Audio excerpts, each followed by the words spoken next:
Hi everyone, thanks for tuning in today. It is June 15th or 4 Herb on the 260-day calendar. And Raj, do you want to give us a little preview or just get started on what you want to talk about? Well, I guess, well, to me it's Happy Blur's Day. I don't know what. At least I know what year it is. Monday. Is it Monday? Yes. Okay, I'm out of Blur's Day at least now. I know it's Monday. Where I was at last time, I was describing Pueblo Bonito as a sundial and its possible alignment to the Fajita Butte. And rather than going through the entire presentation that I already gave on the last one, which was basically a reminder, I'll just show you the pages, what the Zia symbol really represents today, the tourist version, and what it really is. You know, the layout I gave of the 1125 solar cycle to the Zia symbol, and you could go to the previous presentation and how it reflects with Pueblo Bonito, and then how the Zia symbol is used to map the entire, how the Zia symbol 16 was used to map the entire Southwest trade zone. This is historic. Nobody ever has anything like this, so I'll take a little time to show you. If Colleen could get her camera out of the way of the light. And I'll try to explain it. This is the 16 rays of the Zia symbol. But if you connect the rays like what I did here with 35, 36, 37, 38, 39, 35, from here 34, 33, 32, 31, those are all latitudes. And then if you go onto this side from 39, which is at the middle, and that's 106, which stands for our longitude for us, the Sandia Mountain area here, 106. What you do is you take that line, and if you notice, that first spoke goes here. The second spoke goes there. The third spoke goes here. And what does it create? It creates the entire grid layout for any kind of trade layout that you want to do. It's reversed on that side, what I just showed here. So, and to explain what I'm talking about, we'll use a little an example of one of my locations that are on this chart here. Let's say you wanted to go from the Manitou Cliff dwellings, and if you notice, there's a square grid, no different than a square grid of modern GPS, where it says 105, 37. That means 37 degrees latitude, 105 longitude. And it's no different than a regular map, 105, 6, 7, 8, 9, 10 to Oribe. Why? Manitou, you go to this cliff over here, it takes you to the next trade partner, Puye. And where's Puye located? It's over at 36, 106. You follow the grid down to the next one here, it takes you to 35, 107. And what's that? 35 degrees latitude, 107 longitude? Mount Taylor. And if you take from Mount Taylor to the next grid line over here, it takes you to 34, 108. And what's that? 34, 108? It's the Malpais. And what is the Malpais? The Malpais is connected to the Agate House, which is at 34 degrees and 109 degrees longitude, which then takes trade to the Salt River Canyon down to Snaketown and the Phoenix Valley. That's kind of how this is laid out. Now, this is interesting because what I'm going to show you here is connected to our area. See, there's a Sandia. But if you go to this side over here, this is the Oribe area, and it's pretty much the same layout. What I'm going to do is show you the entire trade zone for the entire Southwest. There's Oribe, there's Sandia, here's Spirit Peak at the Nevada, Colorado River area. This is Ute Lake over there by Tucumcari, out there on the other side in Texas. So this is the entire trade layout all the way from Nevada all the way to Texas, and every trade point that's connected to each other through the entire Southwest. Jeez.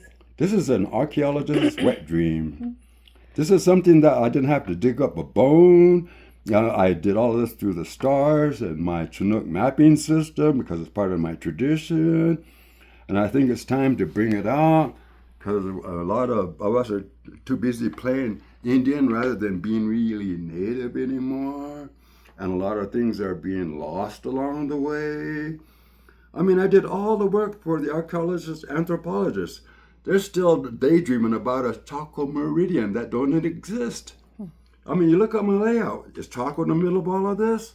No, it's the Oribe meridian. Is Chaco in the middle of it all? No, it's the Sandian meridian. Where's the Chaco meridian compared to all of this? I'll show you where the Chaco meridian is. It's way over here. There's no Chaco meridian. That's a bunch of nonsense. But there is a Sandia meridian and there is no Oribe meridian. So that's kind of what I was going to say about the 16 layout of the Zia symbol. That one I just wanted to show because it's important to know the layout because it's lost. I'm convinced nobody knows this but me, really. But as Chinook, mapping, and that's my heritage, Chinook. I guess it's my job, so I can't complain. But back to what I was saying about Pueblo Bonito being a half circle and used as a sundial. 180 degrees, sunrise. The sun's coming up. Then at 135 degrees, it's 9 in the morning over the good Pueblo Bonito. And then it keeps going to 90 degrees. Directly overhead, it's noon at Pueblo Bonito, time for lunch. Then you keep going, then you get to 45 degrees in Pueblo Bonito. It's 3 p.m. in the afternoon. And that's how I figured this alignment was from that sun there. But it's a whole nother story. And then you keep going down and you get to 0 degrees. And what is 0 degrees? It means it's the end of the day. Why? Sunset. Dark. Yeah, that's how it's used as a sundial. This sun over here was related to this and related to that over there. It goes right through this circle. And this is how I figured out the 1319, 1337 connection. This is the bottom half of that circle is 180 degrees. This bottom relates to the 1319 solar storm that hit right at Pueblo Bonito. Book, right there.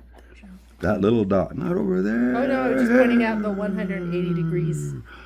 Yeah. And so that is related to what's going on here. This other half of the 180 degrees is telling you to look up here. And so what else is at 180 degrees? Up there's something over 180 degrees over there. Alignment going through there to that 180 degrees, which tells me that this half is related to the 1337 solar storm and where it's going to hit. And that's why I need to go to Chaco Canyon to find out if that alignment and that alignment is pointing to the Fajardo Butte. I have never been to Chaco Canyon in my life, so it's going to be quite the adventure to go out there and, maybe double check this in person, stand on the cliff and look and say, it does line up. So now that you know that this is related to the 180 degrees, and I'm going to show you how it's related to New Mexico at 180 degrees. So everything's New Mexico here, so it'll be easy for New Mexicans to understand. Using all Mimbres decipherments. This is the avenue on the Mimbres. This is the same design from the Mimbres over here, just a different part of it. And I'm convinced these were all used to lay out the 5 solar storms of the... Well, why should I talk about it? I'll show you, then I'll come back to this real quick. Not upside down. Okay. Over here. You're turning the page. Oh, here we go. I'm not turning the page. I'm going to show the cover. Because I wanted to explain in New Mexico what this all means. The New Mexico design on here stands for... This arrow right here stands for the 180-year cycle. That's a regular. Always regular going through like clockwork. That's why it's always in the center. This spike up here stands for the 877.50-year solar storm cycle. This spike over here stands for the 351-year solar storm cycle. This spike over there stands for the 540-year solar storm cycle. And this spike over here stands for the 1,080-year cycle. And then all these cycles take their turns to come to the Earth. And but every now and then, all 5 of them will come down, like it shows up here. And when they all come down, whoever's, on the planet at that time pretty much gets eaten up by the serpent, or it's another way of saying going extinct.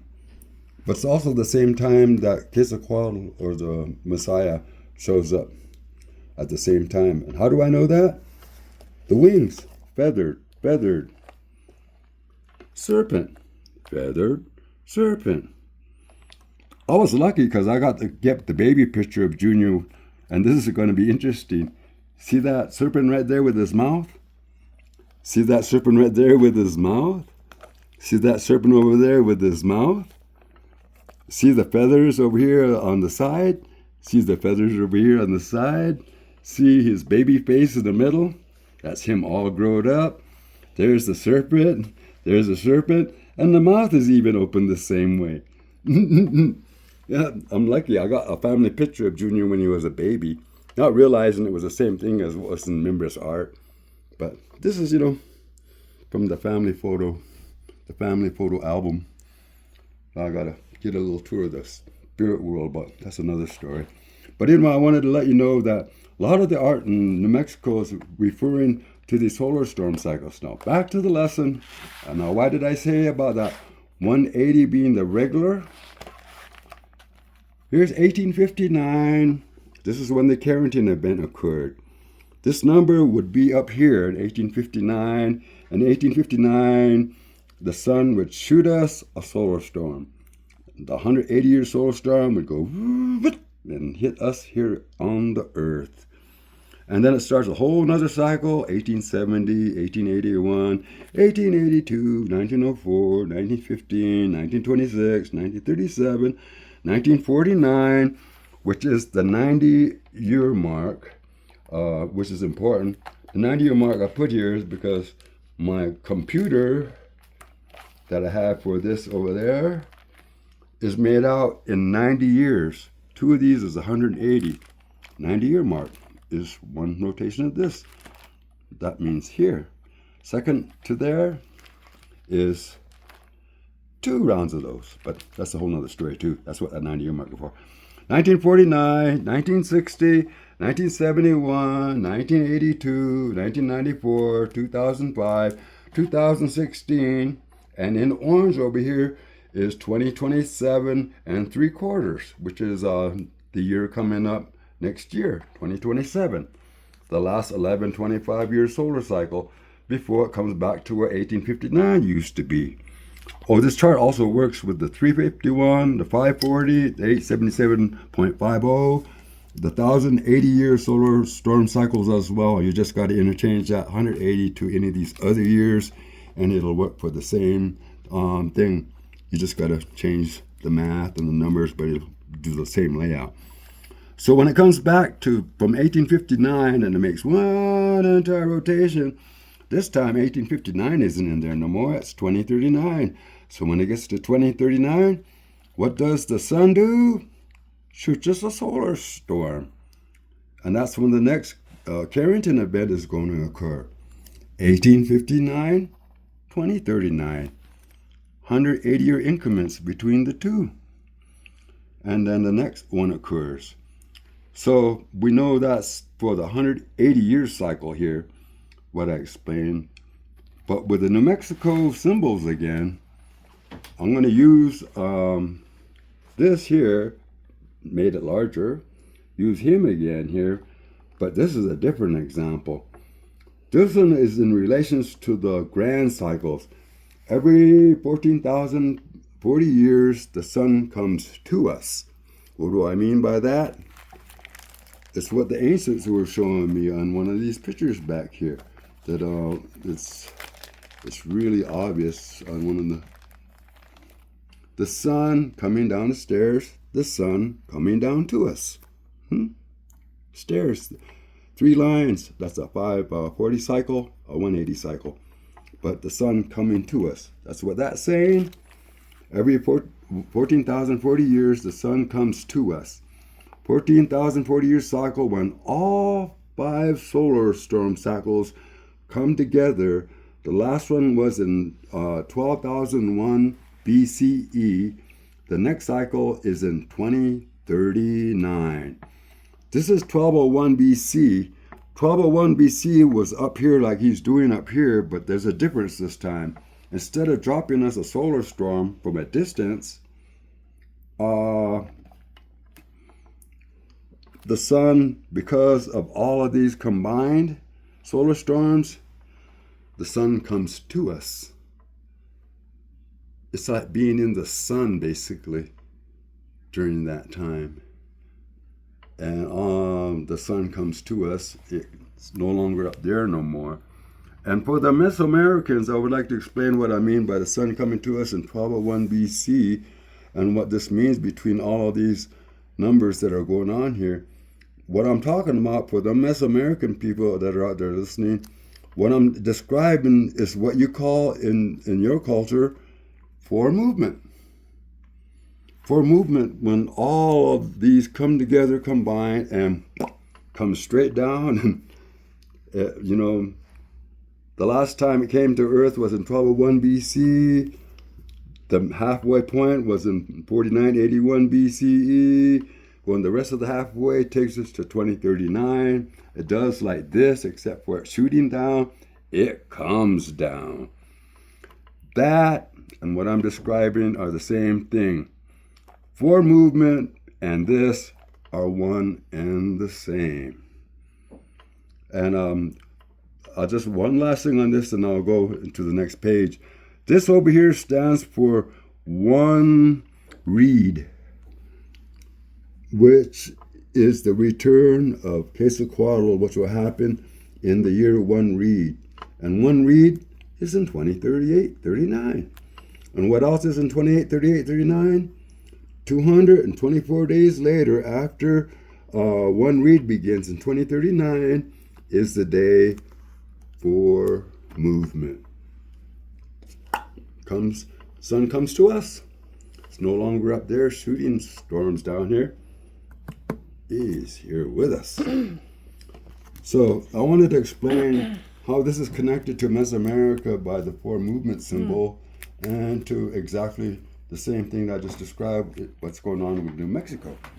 And it's 2038, 2039 because that's November is the start of the Indigenous New Year. Yeah, the annular start of the Pleiades. Okay. Because we don't use January 1st, that's just man-made. Man-made nonsense. This one over here is the 16 layout of the Z symbol again. But this one shows you how I took all of these cycles here.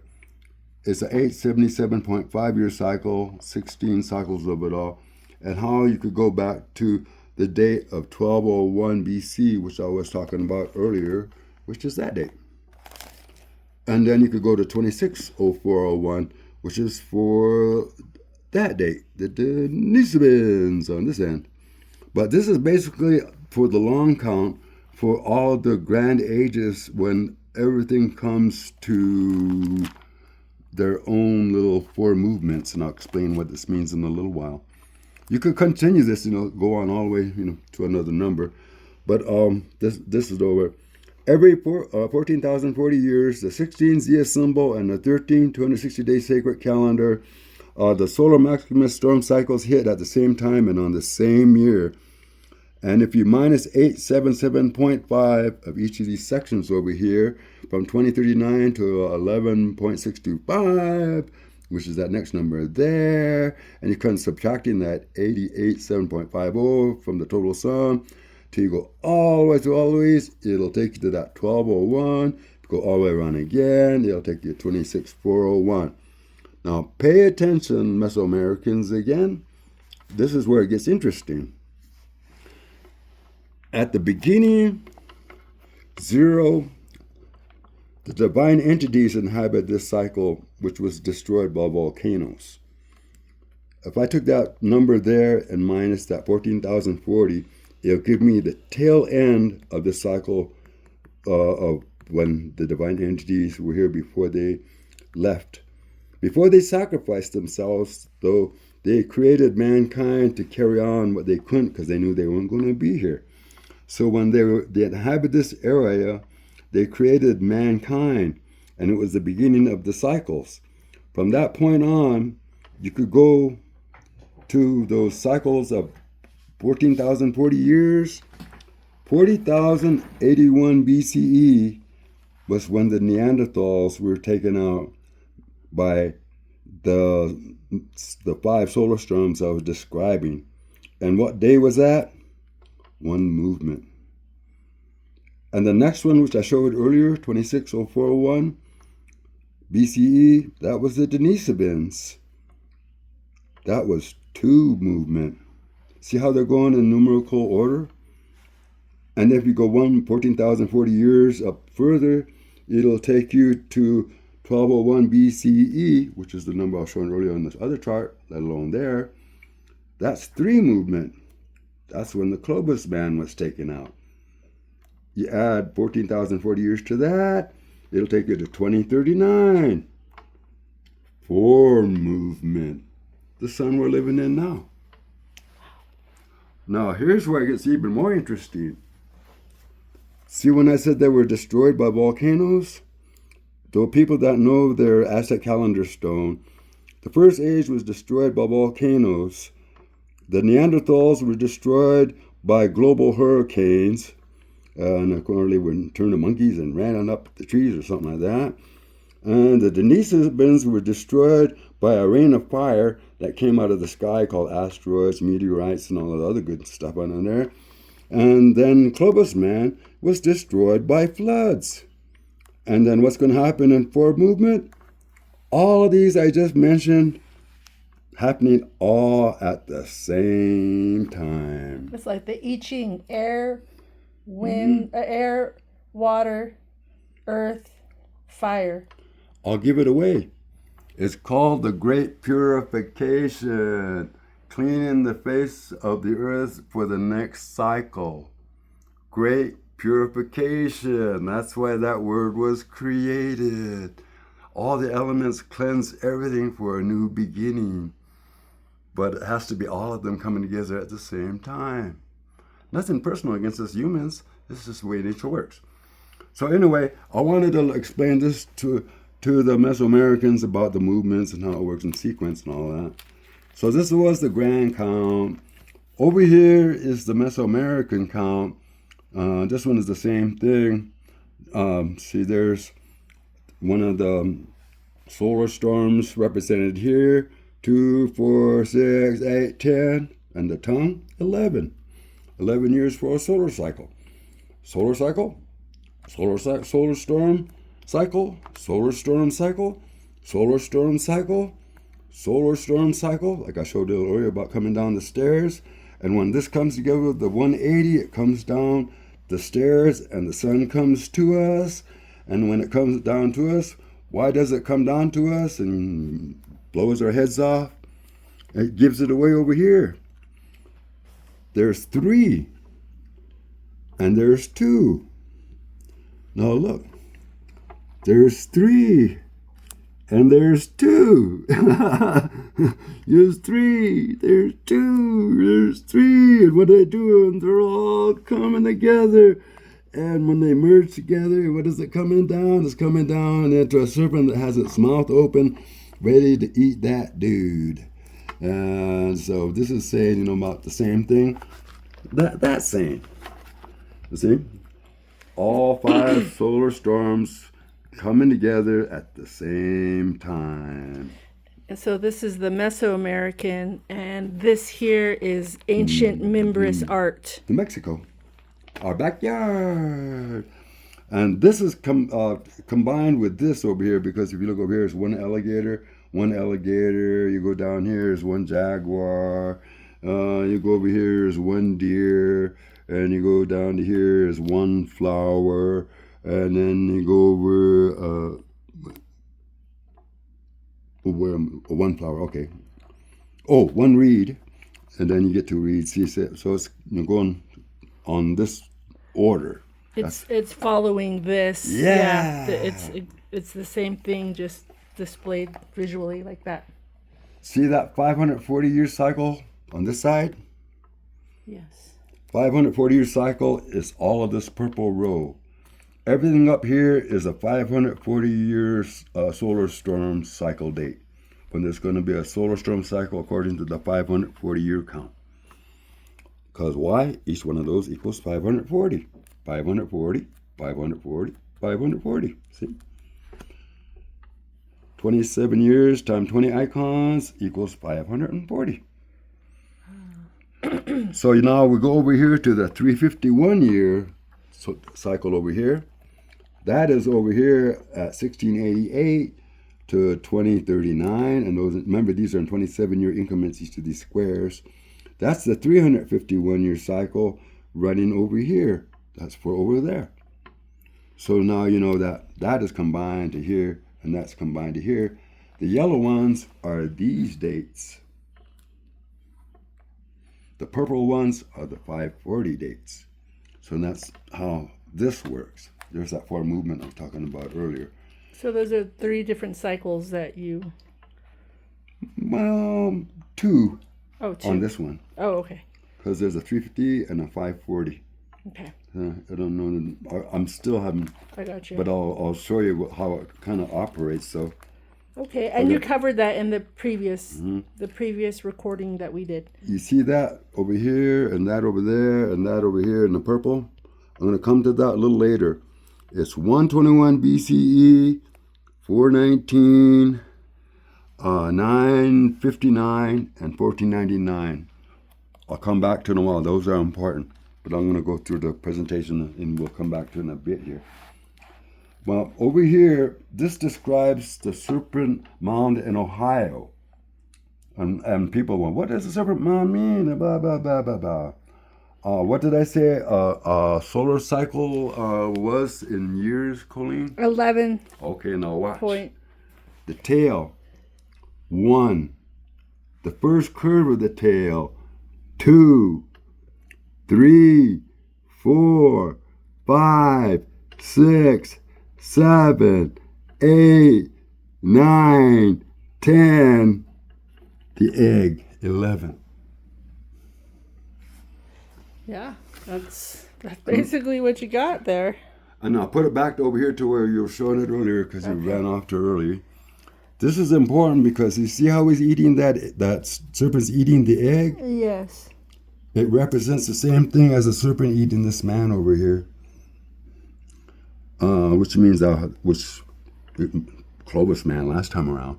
So it's almost like the end age of man has... After 14,040 years, somebody gets gobbled up. This and this mean the same thing, except he's only swallowing an egg. This is a little bigger than an egg. It's like the rise and fall of civilization. Exactly, but it's in stone in our monuments, but nobody's paying no attention. We're going into it blindly until the solar storm hits us, and then we're dead, and then it's too late. Which is weird about him and him eating people is that is in his mouth. See how he swallowed that man? Yeah. Look how what is he doing? He's getting ready to swallow that man. Getting ready to swallow that man. All the serpents are doing the same thing. Right. And they all come down to swallowing the man in the end, like this one is doing over here. This picture over here, you see him over here? Yeah. This is Junior in my crystal ball in my other room in there when he comes by to visit. I mean, in the images, and they're making him out to me like he's like some kind of, Godzilla kind of character. I don't see him as a Godzilla character. He's the nicest serpent I ever met. This serpent represents 13 years from one rabbit to one reed, which is our last solar cycle. There are 2 rattlers at the bottom, which means -2 from 13. 13 minus 2 makes 11. You take minus those 2 away, that's the 11-year solar cycle. Again, like there. which is the number for the last 11-year solar cycle. This is the solar maximus of 2039. When we get gobbled up. See? 2039. Ossificus, this is the 13 chart. It has that 4881 BCE. 4981 BCE on the 260. 4981 on the 16 chart. They're all coming to the same no matter which one I go to. This one over here, it gives the 13 cycles of the 260-day calendar. That's why I put this here with the calendar dates on here.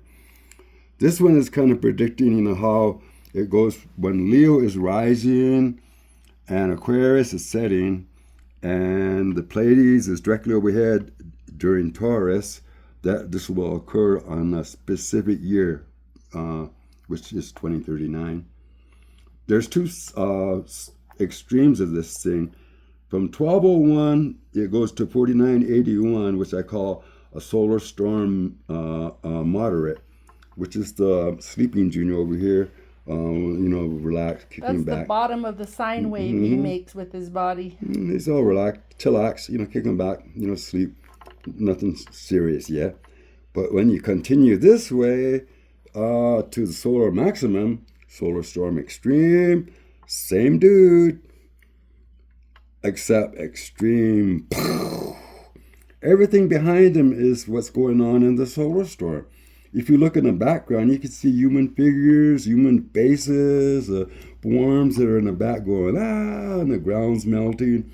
And there's an angel sitting on top of the snout of a serpent with the sun in his mouth. I mean, what else can it mean?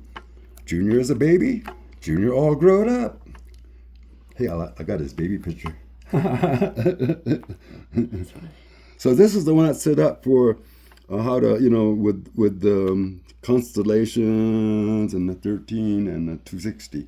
But mainly the constellations, as you can tell here. I had to throw back in the Ophicicus to make it work because it needed the 13 or it wouldn't happen because that's the mistake modern man made. Now, this is where we get to what Colleen's been bugging me about. Kind of. I haven't really. 4 years. I don't get much time to bug you these days. How long you been bugging me to tell you what's in this Oh, book? that. Yeah, the book of the Chilam Balam. See, she Well, was it's like, kind of mind-blowing. Well, that's why I'm trying to let her know that this is her segment. She's been wanting this. I had to go the scenic route in order to explain it all, not only to you, but even to her, to even get to this point. Because now we get to the point where it deals with prophecies and predictions. What do you mean by prophecies and predictions? It's all based on good old 16 again. Make sure this don't fall off. Which is why you're using the 16 Zia symbol. Mm-hmm. I even left the number there. A circle into 16 equal parts. Mm-hmm. And on this one over here, it gives you prophecies and predictions on here. I'm going to get into the prophecies and predictions after I explain one last correlation. Then you could understand what this is. But I need to do one last correlation, and then this is going to be the finale over here. It has to do with all of this, and indigenous angel. The red Messiah and all of that. Right. So. But in order to make this even go deeper, I had to dig into correlating. Remember I said about these purple numbers that were going to be important later? Yes. 121. 20-year Katun solar storm count. 20 years times 9 equals 180 years. What is Katun? It's the Maya Katun count from the Yucatan.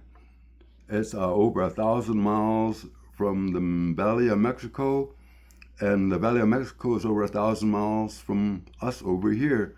But we all had the same numbers, and I'm going to show you how.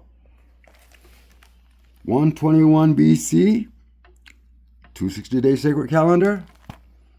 121 BCE, the Maya Katun count.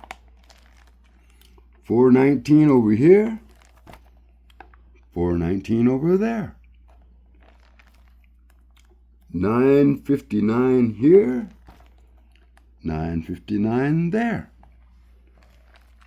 1499 on the corner pocket here before it goes down to there. 1499 there.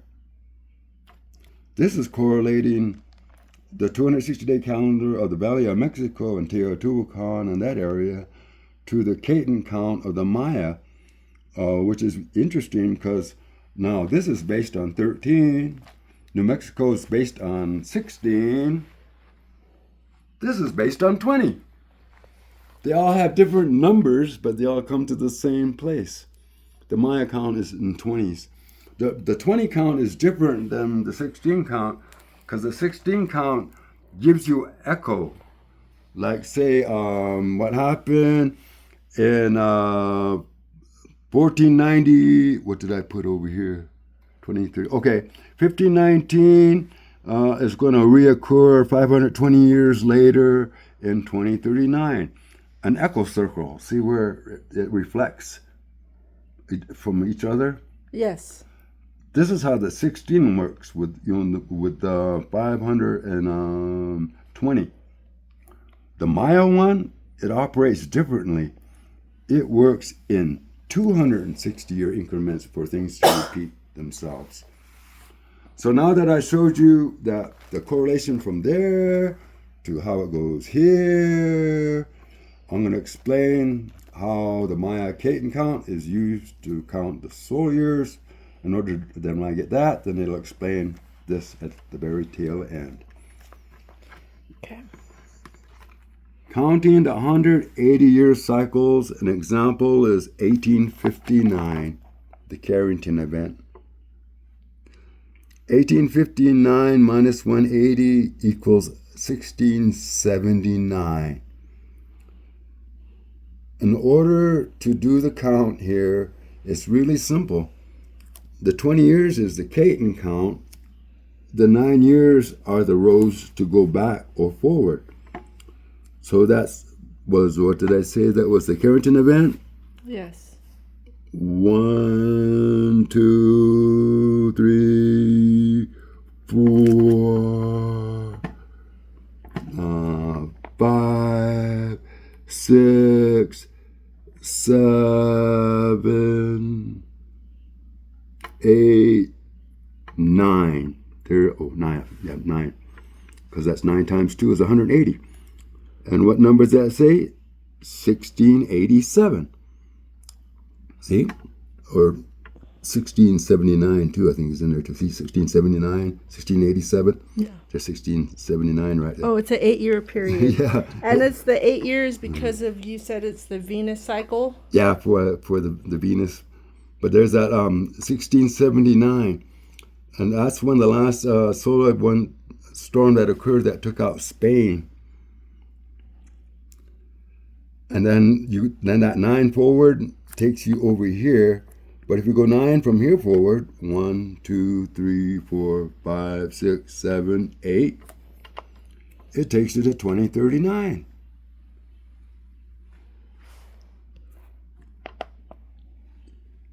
The ink is kind of... Yeah, it's small. Yeah. I needed to make it bigger. But in a sense, but you get the drift of what I'm talking about. Yes. So you know how to count. It's basically 9 up, 9 down from wherever you're at from 1859. 1319 will take you to 1679 and so forth. And the way that this is set up is it starts here, and then again you just read it like it's the 260-day calendar in a way. So that's how you read the 180 year. But to read the other solar cycle, you got to read it diagonally. What I mean diagonally, it's the ones that I put in color here. These are more serious storms that occur in 540-year cycles. See, that's why Carrington was heavy. It was on one of those. 540-year cycle, 540-year cycle, 540-year cycle, 540-year cycle. So this is how you read the solar storm cycles by the Maya Katun count for 180 years and for 540 years. But then there's a second use for this thing when I was talking about 260 on this thing. Here is my chart here. Wheel of time, 65 years, 520 years for time to repeat itself. Kind of how I created this thing, but I'll go into that little detail. But the rise and fall of empires. Why is it green? We start with Palenque, 583 was when it rised. 635, that's what arrow means here. 687, Pakal was born. But that blue line is the opposite end of when Iatoy is born.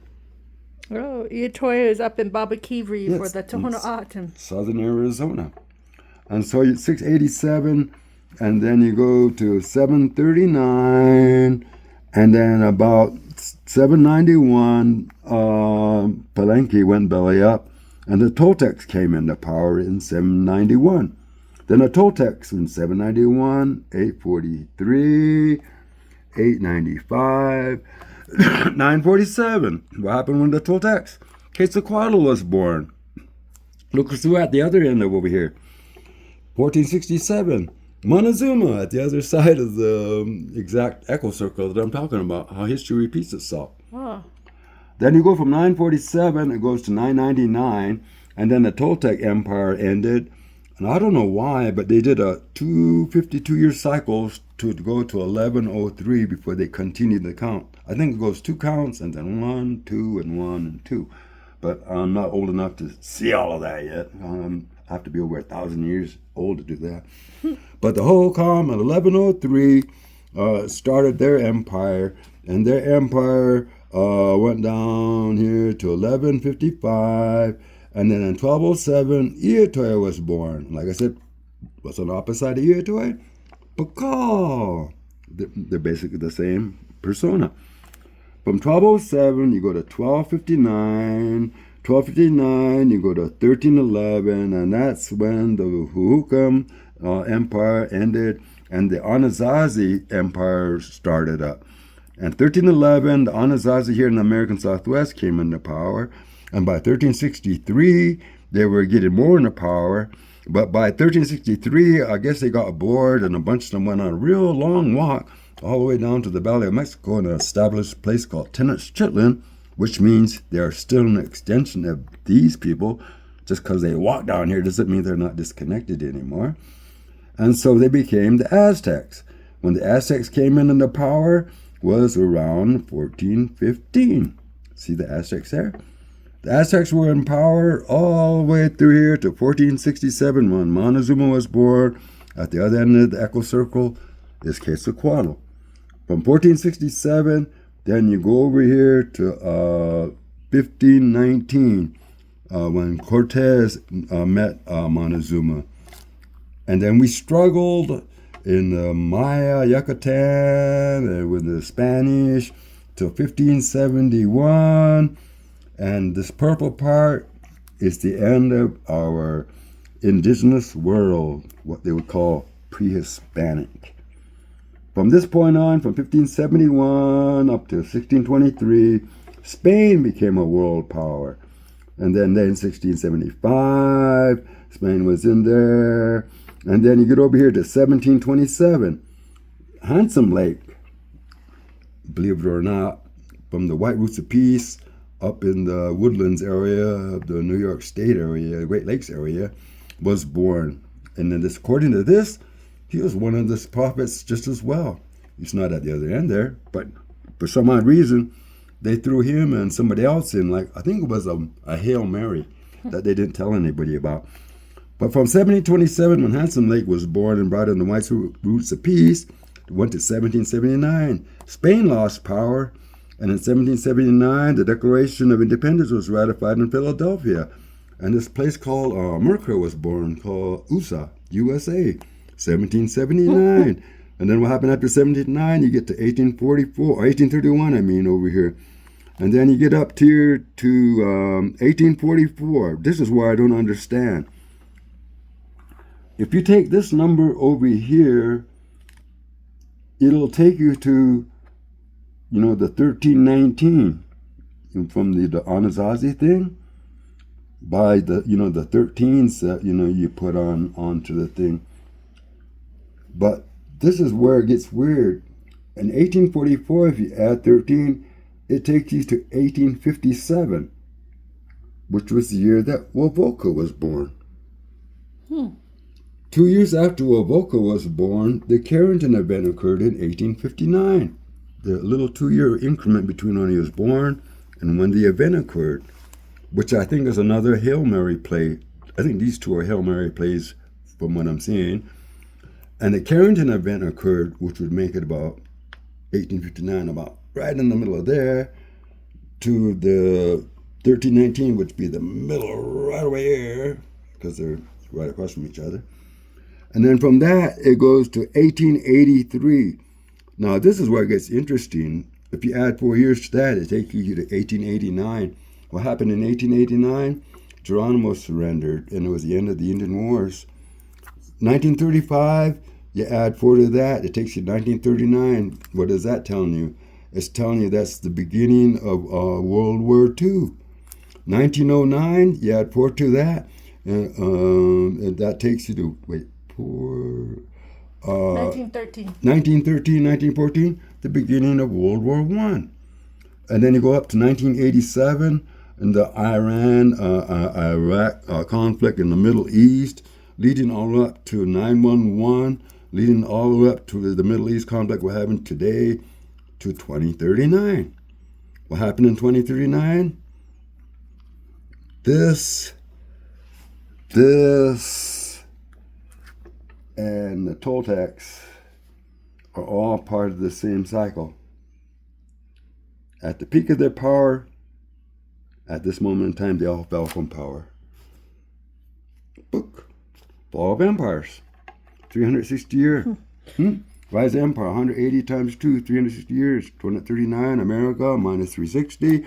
1679. Spain, minus 360. 1319. Anasazi, minus 360. Oh, hey, I did that one thing that was 959. I think I need the glasses. Toltec, which, gives the layout here. So now that you understand a little bit of the historic part of this thing, how I laid it out, now we're getting into the Red Messiah birth year and alignments. I already showed you alignments from Montezuma to Quetzalcoatl to Iatoi to Pakal, and basically they're the same person, what it amounts to. But there's the 260-year cycle. 687, Pakal was born. 260 years later, Quetzalcoatl was born. 260 years later, Iatoi was born. 260 years later, Montezuma was born. 260 years later, Handsome Lake was born. You take half of 260, which is 130. 1857, Wovoka was born. You take that other half, 130 again of 260, it takes you to 1987. And when you make these long counts, they get out of balance and out of sync. You got to add actual 52 added leap years to bring it all, the cosmos and the cycles, back to a starting point. You add those missing added leap years to 52 to 87, takes you to 2039. Now, if you see these numbers over here, 687. See this over here? See him? That's an indigenous Messiah. Indigenous Messiah, his wings, he's got some kind of earrings like a warrior at a dancer would have at a powwow, headband, his head, base, his wings. That's the same guy. That's what they're showing over here. Just think, those guys were burning their books thinking that we're in league with the devil. And that those crazy Spanish priests were burning their books thinking it was the work of the devil. And all these books were full of messiahs and angels. How ironic. But anyway, that's a whole nother subject. This blue over here is for a reason, because I wanted to do this for Colleen to end this presentation with this last part here. Well, that number, even though it's hard to see, is 687. That first part of that see purple. that. You can see that. 687. That number, 947. 947. That number, 1207. 1207. Iatoy. That number, 1467. 1467. Montezuma. See, that's why I know Handsome Lake is part of it. 1727. 1727. Handsome Lake. And it goes to 1987, which is right there, where you add those 52 years to bring it back to 2039. So that is how this works with a 260-day Messiah cycle, which means that every one of these Catons, Caton 11, 9, 7, 5, 3, 1, 12, 10, 8, 6, 4, 2 to 13, they all can be dated now because every one of these dates is a 260-day increment before it repeats itself. See? 260, 260, 260, just no different than this 260. 260, 260. So all of these prophecies can now be dated for Katun 11, for Katun 9, for Katun 7. All can be dated now. You just got to go and look in the book. So now that I mentioned that there's these 260-year increments work for all of these dates, besides what I just showed here, I'm going to have Colleen read one last part. And what Katun does it say down here, Colleen? Katun 4. Oh, yep. Yep, because Katun 6 is over there. Katun 4. Katun 2 is the next one below it. Right. Katun 4. And these are all of these people that are lined up here that are Messiah figures. And you laid out the Catons like this because that's how the Chilam Balam has it laid out. The Maya account has it. Yes. And now I'm going to close the presentation by Colleen to read one little short little segment that has to do with Katun 4, with all of these red Messiah people that I mentioned. Just read this, Colleen. Just that. Okay. Katun 4 Ahau is the 11th Katun according to the count. The Katun is established at Chichen Itza. The settlement of the Itza shall take place there. The Quetzal shall come, the green bird shall come, Continental shall come, blood vomit shall come, Kukulkan shall come with them for the second time. It is the word of God. The Itza shall come. And who is Kukulkan, Colleen? Quetzalcoatl. Okay. He's a reincarnation. Now you see how this works. Yes. To that. And I just wrote a little short example. And so they said 11, what was that Katun? They were just, the 11th Katun is 4. So that is this one here that we were just looking at. All the blues. Oh, so all of these is when he's reborn. You got it. All of these relate to in the same way. Every one of these. Look, there's a missile right there. Oh man, and that one was the Lord of the Cave. Yep. And what does it say? Katun the heads 8. of the foreigners to the land were cemented into the wall. The shield shall descend. The arrow shall descend. War. Right, Katun 8. I want to take a look at Katun 8 now over here. Well, now you know how it works. Katun 8. The most recent Katun 8 was 1947. You know what that was? Roswell. That was the beginning of the CIA. Well, anyway. Oh, well, that was the, let's see, is that, oh, you had the, because you have a minus, oh. Roswell. Spaceship. 47. Yep. This is how this book works. You know, I just wanted the Maya, the Mesoamericans, to let them know that all of this has been dated. Everything's been put together. And I wanted to end here because if I go into this, it'll, probably confuse more people than anything. The next one I'll do is another presentation on the 502-year cycle of new people arriving. That's going to be a whole nother segment because it's going to take a while to explain that, which has to do with the 520-year cycles that have to do with here now that you understand how it works. Later, I'll do a presentation on the 520 years for new people arriving. But right now, I just wanted to show that the Maya Katun count of 20 is correlated to the Mesoamerican 260-day sacred calendar based on 13, and correlated to the New Mexican 16 Zia symbol. Zia symbol. Right, so divide a circle into 16 equal parts. And that 180 year in New Mexico here means the same thing as a 180 year cycle in Yucatan down in Maya.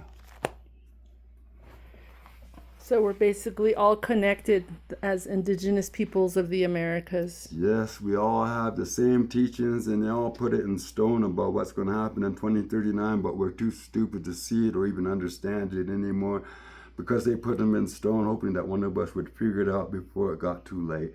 Why? Because it got too late for them.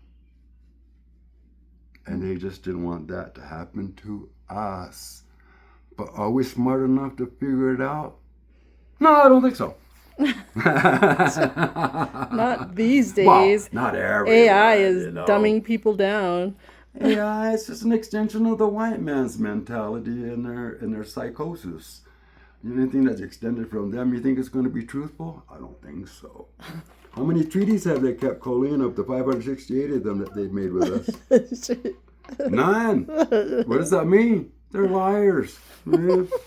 Oh, now that is out of the way, now this New Mexico symbol can be understood better more, that it relates all to those solar cycles, how it comes down from here and comes down to the earth and deals with us every 14,040 years.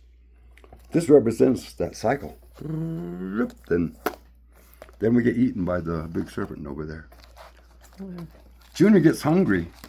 So I guess that's why they were sacrificing people, because when Junior gets hungry, I guess this image comes up, about when he gets that hungry.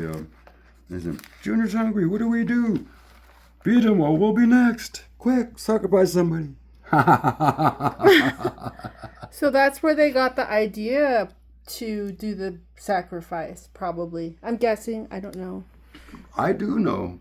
What they were doing is trying to imitate the gods when they sacrificed themselves so mankind could be here. But we're not gods. Right. That was their job because they knew they were going to be gone and they need somebody to carry on what they were doing because they would be gone. So they created mankind to do that. We weren't supposed to imitate them, and what is it? What's that game?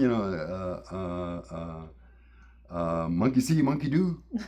I mean, when repetitive. They sacrificed themselves so that we could be here. Do we sacrifice ourselves because of it? Don't make no sense. But we did it. Yeah. I think it was more that our science became superstition and legend. And what I'm trying to do is turn what became superstition and legend back in the science that it once was. Right. And that's why I made my original thing. The real meaning of the Zia symbol is being lost. It's not the only thing being lost. It's everything in this presentation I just showed you is being lost as well. That's a lot to be lost to me.